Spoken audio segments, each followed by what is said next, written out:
Tako je virus ebole videti pod elektronskim mikroskopom. Povzroča hudo nalezljivo bolezen, ki se pogosto konča s smrtjo. Virus se je z rastlinojedih netopirjev prenesel na ljudi, zdaj pa se širi med njimi. Prenese se lahko že na primer z rokovanjem. Ebola je od letošnje pomladi, ko so se okužili prvi ljudje, zahtevala že več kot 3000 življenj. 3700 otrok je ostalo brez enega ali obeh staršev. Deževno obdobje v Zahodnji Afriki ovira oskrbo zdravili in strokovnjaki opozarjajo, da se bolezen zaradi tega lahko še bolj razširi. V Gvineji, državi v severozahodni Afriki, je bolnikom pomagala tudi mikrobiologinja Miša Korva.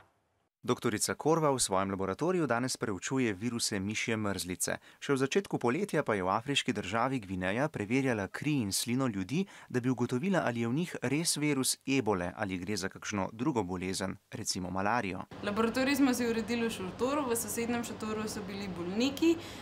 Delali smo pravzaprav cele dneve od 8 zjutraj do 10 zvečer, ampak moram reči, da najtežje je bilo, da je bilo res prav vroče. Več kot 40 stopinj. Da se ni okužila, je morala Miša kljub vročini včasih obleči takšen kombinezon in si dosledno umivati in razkuževati prav vse, od nog do glave. Najbolj grozno pri eboli je, da se prenaša s stikom in zato izginejo lahko cele družine, ki skrbijo drug za drugega.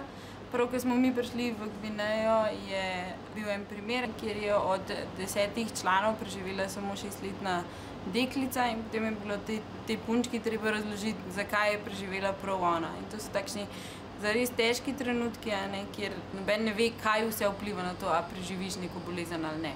K sreči si države prizadevajo širjenje virusa omejiti in pri tem jim poleg miše pomagajo številni strokovnjaki in organizacije.